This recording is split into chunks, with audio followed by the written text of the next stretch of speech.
വയനാട്ടിൽ കാട്ടാന ആക്രമണം തടയാൻ സ്പെഷ്യൽ സെൽ രൂപീകരിക്കുമെന്ന് വനം മന്ത്രി എ.കെ. ശശീന്ദ്രൻ. കാട്ടാന ശല്യം നേരിടാൻ സംസ്ഥാനാന്തര കോർഡിനേഷൻ കമ്മിറ്റി രൂപീകരിക്കുമെന്നും മന്ത്രി പറഞ്ഞു. തൃശൂരിൽ നടന്ന വനം വകുപ്പ് ഉദ്യോഗസ്ഥരുടെ ഉന്നതതല അവലോകന യോഗത്തിന് ശേഷം സംസാരിക്കുകയായിരുന്നു മന്ത്രി.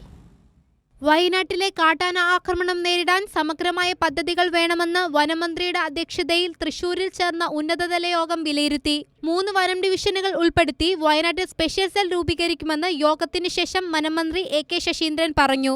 ഈ മാസം 15-നകം യോഗം ചേർന്ന് സംസ്ഥാനാന്തര കോർഡിനേഷൻ കമ്മിറ്റി രൂപീകരിക്കുമെന്നും മന്ത്രി അറിയിച്ചു.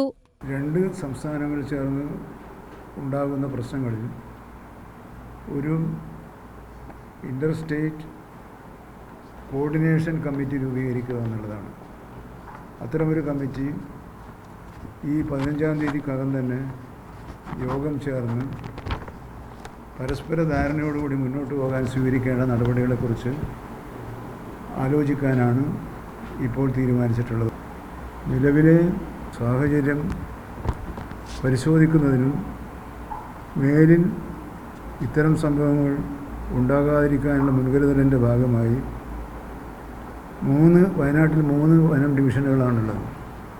ഈ 3 ഡിവിഷനുകളെ ക്രോഡീകരിച്ച് ഒരു സ്പെഷ്യൽ സെല്ല് രൂപീകരിക്കാനും അതിനൊരു ചുമതലക്കാരനെ നിശ്ചയിക്കാനും തീരുമാനമെടുത്തു കഴിഞ്ഞിട്ടുണ്ട്.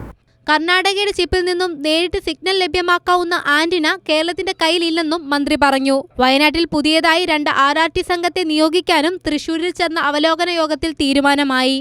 ചീഫ് വൈൽഡ് ലൈഫ് വാർഡൻ ഉൾപ്പെടെയുള്ള ഉദ്യോഗസ്ഥർ യോഗത്തിൽ പങ്കെടുത്തു. കൈരളി ന്യൂസ്, തൃശൂർ.